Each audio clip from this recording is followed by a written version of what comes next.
In a shocking turn of events recently, apparently mainstream websites, I guess you can call this mainstream, comicbookresources.com, posted this article on April 27th. Obi-Wan Kenobi created a major problem for Star Wars original trilogy. You don't say. Will wonders never cease? Let's see what Ronaldo has to say here. The six intense episodes of Obi-Wan Kenobi had some thrilling moments, but the show did create major problems for the original trilogy.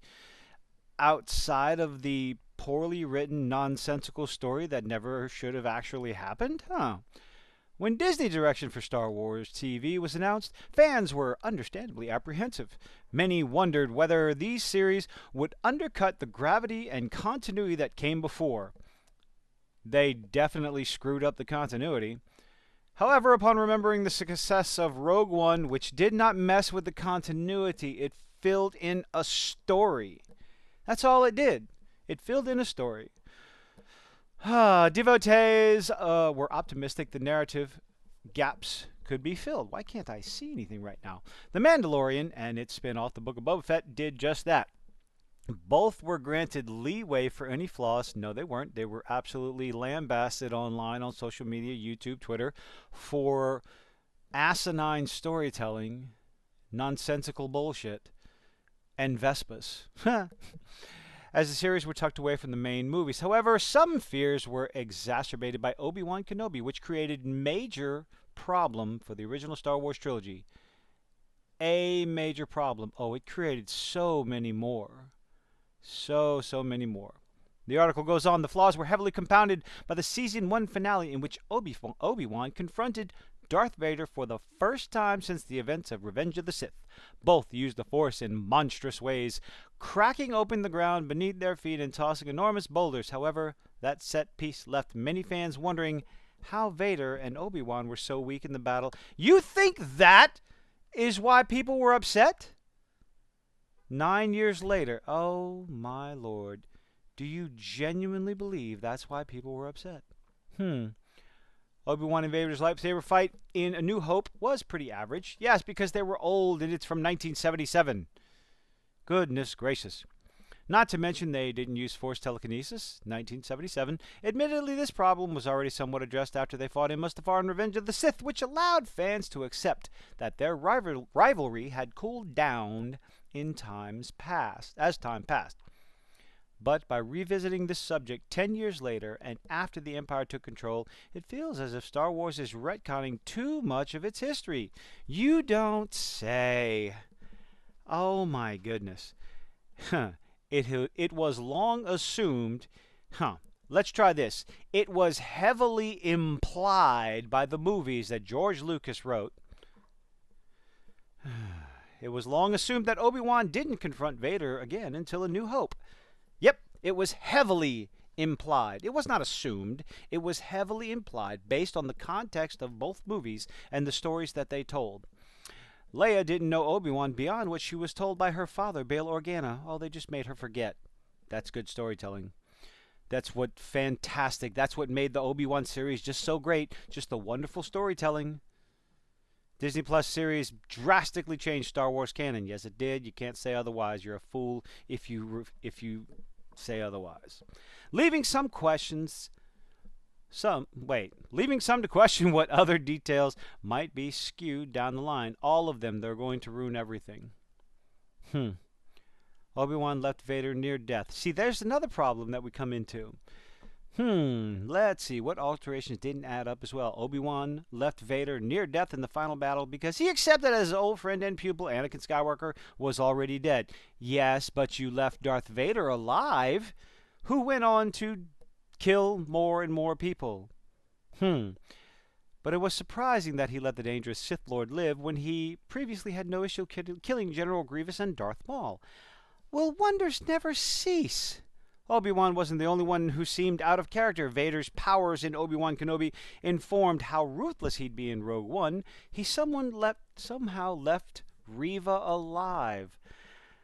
Reva, who knows his secret, who knows who his son is, who knows what he's done, and yet she's left alive. Somehow surviving 2 lightsaber gut stabs one as a Padawan and one as a traitor, left alive after having a lightsaber through the gut that killed numerous other Jedi. But this one, no, we'll just leave Reva alive. Okay, sure.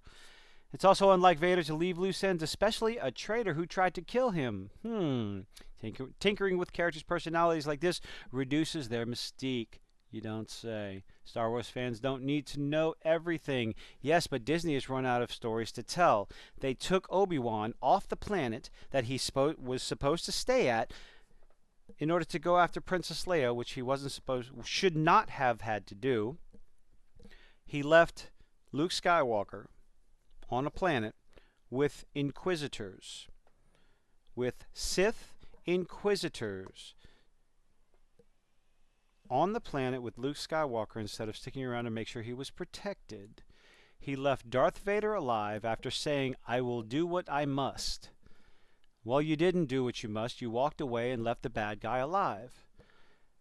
2 extra fight scenes in a TV series that should not have happened because of the heavy contextual implications that they had not met each other between Mustafar and the Death Star in A New Hope. And yet, sheep fans want to talk about how absolutely fantastic this was because they got to see Darth Vader and Obi-Wan Kenobi fight. That is the absolute only reason. This story was not well written. It was not well performed. Well, it may have been well performed, but it definitely was not well written. Nonsensical trash of having a child Princess Leia hiding underneath a trench coat to walk out of an Empire base, an Imperial base. What? Princess Leia running around through the forest away from bounty hunters, making them look like fools. But this is the Star Wars that the fans want, that you praise, that is continuously that is having its ratings plummet, watch hours plummeting. I don't know.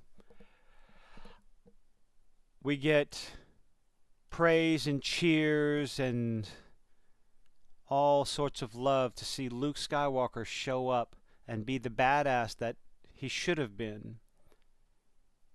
To be a badass at the end of Mandalorian Season 2. And don't get me wrong, I cheered. I loved that scene. And then I started to remember what was given to us in the Disney Star Wars trilogy. The Disney Star Wars sequels. The garbage that it was. The green titty milk that it was. But maybe, just maybe, slowly but surely, fans will start coming around to the obvious canon-breaking retcon garbage that the Obi-Wan Kenobi series was. The poor writing that the Book of Boba Fett was. Never should have happened. The power vacuum there was ridiculous. Boba Fett never should have gained control of ever anything on Tatooine. But what the hell do I know? I prefer good storytelling, good acting, good writing. Something. But let me know what you think in the comments. Leave a like, leave a dislike, leave a sub. What did I say? Good night.